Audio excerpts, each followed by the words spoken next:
Hello students, welcome back to my channel. आप देख रहे स्टडी आईक्यू चैनल। तो आइए बात करते हैं आज हम टीईटी यानी कि मनोविज्ञान के स्पेशल 30 प्रश्नों के बारे में, जो कि अधिकतर टीचिंग के एग्जाम में पूछे जाते हैं। पहला क्वेश्चन है, बालक का समाजीकृत निम्न तकनीक से निर्धारित होता है। तो बालक का जो समाजीकृत विकास होता है वो समाजमिति तकनीक के द्वारा निर्धारित होता है। अगला क्वेश्चन है, संवेगात्मक सिद्धांत किसने दिया था। तो जो संवेगात्मक सिद्धांत था वो विलियम मैकडूगल के द्वारा दिया गया था। संवेगात्मक सिद्धांत विलियम मैकडूगल के द्वारा दिया गया था। अगला क्वेश्चन है, संज्ञानात्मक सिद्धांत किसने दिया। तो संज्ञानात्मक सिद्धांत पियाजे वैज्ञानिक के द्वारा दिया गया था। संज्ञानात्मक सिद्धांत पियाजे के द्वारा दिया गया था। अगला क्वेश्चन है, बालकों में सौंदर्यभूति विकसित करने का आधारभूत सिद्धांत क्या है। तो है प्रकृति अवलोकन। बालक जो सौंदर्य की अनुभूति करते हैं वो प्रकृति अवलोकन के द्वारा करते हैं, यानी कि प्रकृति से वो सौंदर्य की अनुभूति प्राप्त करते हैं। अगला क्वेश्चन है, किशोर अवस्था की प्रमुख विशेषता कौन कौन सी है।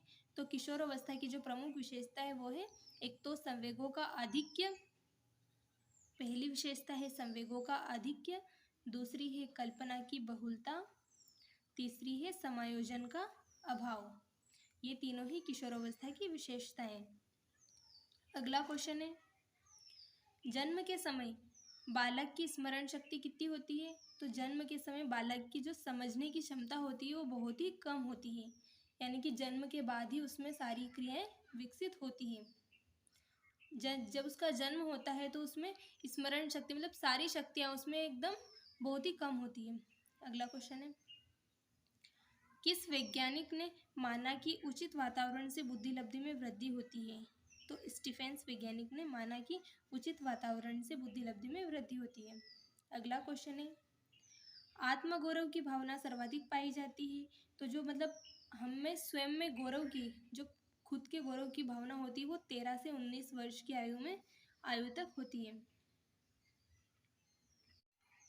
अगला क्वेश्चन है, चरित्र निर्माण में कारक सहायक होते हैं। तो चरित्र निर्माण में कौन कौन से कारक सहायक होते हैं।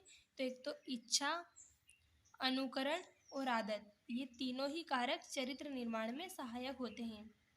अगला क्वेश्चन है, किस आयु में बालक में समय, दिन, दिनांक एवं क्षेत्रफल संबंधित अवबोध हो जाते हैं। यानी कि बच्चा कब समय, दिन, दिनांक और क्षेत्रफल इन सारी चीज़ों को समझने लग जाता है। तो 9 वर्ष की आयु में बच्चा इन सभी चीज़ों को समझने लग जाता है। अगला क्वेश्चन है, उत्तर बाल्यकाल का समय कब तक का होता है। यानी कि उत्तर बाल्यकाल का जो समय होता है वो 6 से 12 वर्ष की आयु तक होता है। अगला क्वेश्चन है, जिस आयु में बालक की मानसिक योग्यता का लगभग पूर्ण विकास हो जाता है वह कौन सी है। यानी कि बच्चे की जो मानसिक मतलब उसका मानसिक चीज़ें जितनी ज़्यादा खुलने की रहती है वो खुल जाती है, वो आयु होती है 14 वर्ष की। यानी कि बच्चे का दिमाग पूरी तरह खुल जाता है 14 वर्ष की आयु तक।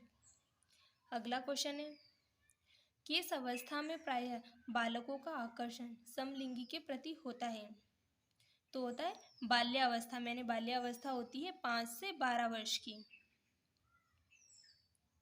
अगला क्वेश्चन है, कौन से गुण अच्छे मानसिक स्वास्थ्य के नहीं है। मतलब अच्छे मानसिक स्वास्थ्य के कौन कौन से गुण नहीं होते। बहुत विनीत, स्वयं में सीमित, ये अच्छे मानसिक स्वास्थ्य के गुण नहीं है। अगला क्वेश्चन है, स्वकेंद्रित अवस्था होती है बालक की 3 से 6 वर्ष, यानी कि बच्चा स्वयं में ही लीन रहता है इस अवस्था में 3 से 6 वर्ष की अवस्था में। अगला क्वेश्चन है, शैशवावस्था में बच्चे के क्रियाकलाप होते हैं। तो शैशवावस्था में जो बच्चे की क्रियाकलाप होते हैं वो मूल प्रवृत्त्यात्मक होते हैं। अगला क्वेश्चन है, शैशवावस्था को किन किन नामों से जाना जाता है।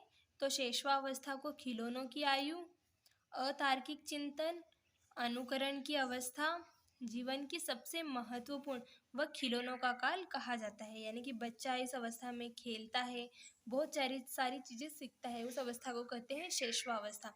अगर अभी तक आपने हमारे चैनल को सब्सक्राइब नहीं किया है तो प्लीज़ चैनल को सब्सक्राइब कर दीजिए और शेयर कर दीजिए ताकि अन्य बच्चे भी इसका लाभ उठा सकें।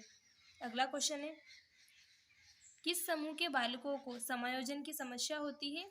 तो कुशाग्र बुद्धि के जो बच्चे होते हैं उनको समायोजन की समस्या होती है। अब अगला क्वेश्चन है, सामाजिक कार्यों में कम रुचि कौन से बच्चे लेते हैं? तो सामाजिक कार्यों में कम रुचि प्रतिभाशाली बच्चे लेते हैं। जो समाज से संबंधित कार्य होते हैं इन कार्यों में प्रतिभाशाली बच्चे बहुत कम रुचि लेते हैं। और प्रतिभाशाली बच्चे किन्हें कहते हैं? जिनमें जिज्ञासा की यानी कि बहुत कुछ जानने की इच्छा होती है, उन बच्चों को कहते हैं प्रतिभाशाली बच्चे। अगला क्वेश्चन है, पावलोव ने कौन सा सिद्धांत दिया था? तो पावलोव ने पहला दिया था अनुबंधन का सिद्धांत, दूसरा शास्त्रीय अनुबंधन का सिद्धांत, तीसरा संबंध प्रत्यावर्तन का सिद्धांत और चौथा दिया था अनुकूलित अनुक्रिया का। इन्हें जनक भी कहा जाता है, मतलब अनुकूलित अनुक्रिया का सिद्धांत भी इन्होंने ही दिया था और इसलिए इन्हें अनुकूलित अनुक्रिया का जनक भी कहा जाता है। किसे? पावलोव को। अगला क्वेश्चन है, बुरी आदतों एवं भय से छुटकारा कैसे मिलता है? तो बुरी आदत और जो भय होता है उसे छुटकारा पावलोव सिद्धांत के द्वारा मिलता है। अगला क्वेश्चन है, पियाजे मुख्यतः के योगदान के लिए जाने जाते हैं? तो पियाजे सबसे ज़्यादा संज्ञानात्मक विकास के योगदान के लिए जाने जाते हैं। पियाजे जो है संज्ञानात्मक विकास के योगदान के लिए जाने जाते हैं। अगला क्वेश्चन है, पियाजे ने कितनी अवस्थाएं दिए? तो पियाजे ने 4 अवस्थाएं दी। उन अवस्थाओं के नाम है संवेदी अवस्था, पूर्व संक्रियात्मक अवस्था, मूर्त संक्रियात्मक अवस्था और अमूर्त संक्रियात्मक अवस्था। ये पियाजे के द्वारा 4 अवस्थाएं दी गई थी। अगला क्वेश्चन है, बच्चों के सामाजिक विकास में किसका सबसे ज़्यादा महत्व होता है? तो बच्चों के सामाजिक विकास में खेल का सबसे ज़्यादा महत्व होता है। यानी कि खेल के द्वारा ही बच्चे सामाजिक विकास की क्रियाएं करते हैं। अगला क्वेश्चन है, कोहलबर्ग का विकास सिद्धांत किससे संबंधित है? तो कोहलबर्ग का जो विकास सिद्धांत है वो नैतिक विकास से संबंधित है। अगला क्वेश्चन है, बालकों की सोच अमूर्तता की अपेक्षा मूर्त अनुभव एवं प्रत्ययों से होती है। यह अवस्था कौन सी होती है? तो 7 से 12 वर्ष की अवस्था ऐसी अवस्था होती है जिसमें बच्चे अमूर्तता की अपेक्षा मूर्त अनुभवों को ज़्यादा महत्व देते हैं। अब अगला क्वेश्चन है, मानव विकास किन दोनों योगदान का परिणाम है? तो मानव विकास वंशानुक्रम एवं वातावरण का परिणाम है।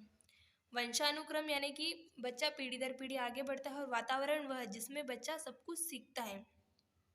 तो बच्चे के विकास में वंशानुक्रम का भी महत्व होता है लेकिन सबसे ज़्यादा महत्व होता है वातावरण का। वंशानुक्रम का ना के बराबर होता है और सबसे अधिक महत्व होता है बच्चे के विकास में वातावरण का। अगला क्वेश्चन है, कौन पियाजे के अनुसार बौद्धिक विकास का निर्धारक तत्व है? तो संतुलीकरण और अनुभव पियाजे के अनुसार बौद्धिक विकास के निर्धारक तत्व है। अगला क्वेश्चन है, गिलफोर्ड ने अभिसारी चिंतन पद का प्रयोग किसके समान अर्थ में किया जाता है? तो सृजनात्मकता के अर्थ में किया जाता है। अगला क्वेश्चन है, व्यक्ति एवं बुद्धि में वंशानुक्रम की नाम मात्र की भूमिका होती है। अभी हमने यही देखा कि मानव के विकास में या व्यक्ति एवं बुद्धि में वंशानुक्रम की भूमिका केवल नाम मात्र की होती है। Thanks for watching this video.